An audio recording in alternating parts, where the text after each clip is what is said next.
Hi, John Chapin with your sales tip of the day. And the sales tip of the day revolves around a subtle killer of sales that most salespeople don't even think about, but is by far one of the biggest killers of sales. And not only does it kill sales, it also leads to a ton of wasted time and a ton of frustration. And that killer is not asking the prospect enough direct questions. Not asking enough direct questions. So here's the scenario. A salesperson's out prospecting, they get to a decision maker, they hand them a card, some literature, introduce themselves and their company. The prospect briefly looks at the information, says, looks great, give me a call next Tuesday. The salesperson, thinking they have a hot lead, thinking they're going to irritate the prospect and lose them if they ask any questions, agrees to call next Tuesday. They call on Tuesday, can't reach the prospect, they get voicemail, so they leave a message that sounds something like, hi, this is their name, their company. Stopped in last Thursday, gave you my card, some literature. You told me to call back on Tuesday, so that's why I'm calling. Give me a call back. And maybe they even send an email that says roughly the same thing. Now, obviously, there's a lot wrong with that message, but the problem I'm addressing here today, it happened way before they left the message. In any case, the prospect doesn't call back. So what's a salesperson do? They call them a couple days later, leave the same voicemail, send another email, nothing.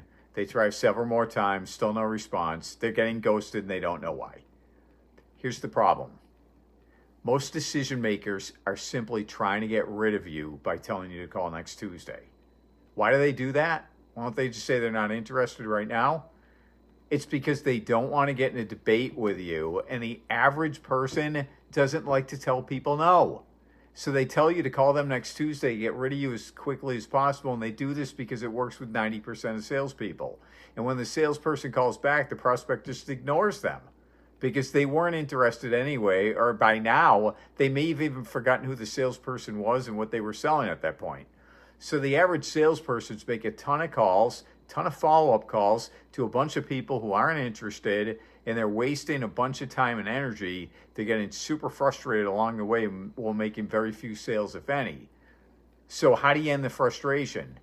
You end it by asking the questions necessary to determine interest or lack thereof.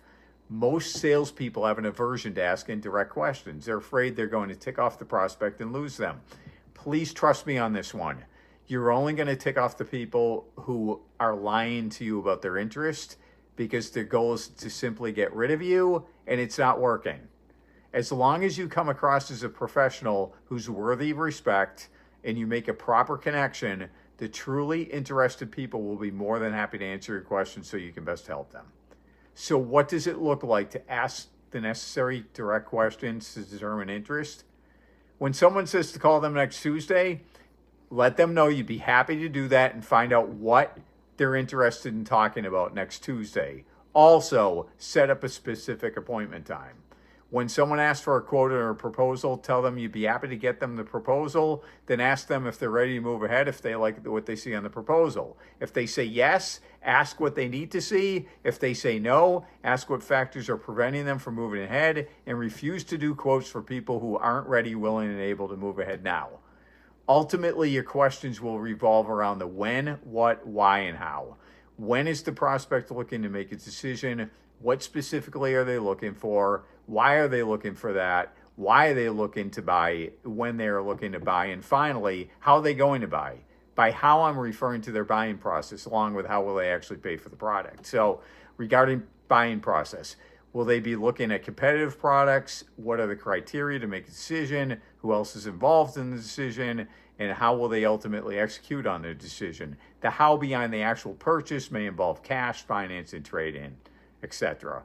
By the way, some people will tell you no, and it usually comes with some attitude. These tend to be the analytic personality types who'd rather be right than happy and like to fight with people. They're the exception, not the rule. But while we still want to question these people to see if their no is a smokescreen, we can thank them for not stringing us along. One other note, and this is related to the lame example I gave of the voicemail message earlier. Obviously, when you leave a message or you actually talk to people, you want to spark some interest by letting them know what's in it for them to talk to you. Even the people who did have initial interest may have forgotten by the time you get back to them, by the time you follow up. So you have to remind them of why they might be interested in talking to you, not just drop your name and say, hey, call me. This is why you want to treat every call like a cold call and mention one or two prime benefits, one or two hooks as to why someone might want to speak with you. Act as though they don't remember you, don't remember why they were interested, because many times that's the case, especially on a follow-up or a cold call. So again, ask direct questions that determine if the prospect's actually interested or are they just trying to be nice and tell you instead of telling you no. Thanks for watching. If you like this video, do me a favor, hit the subscribe, and I'll see you on the next video.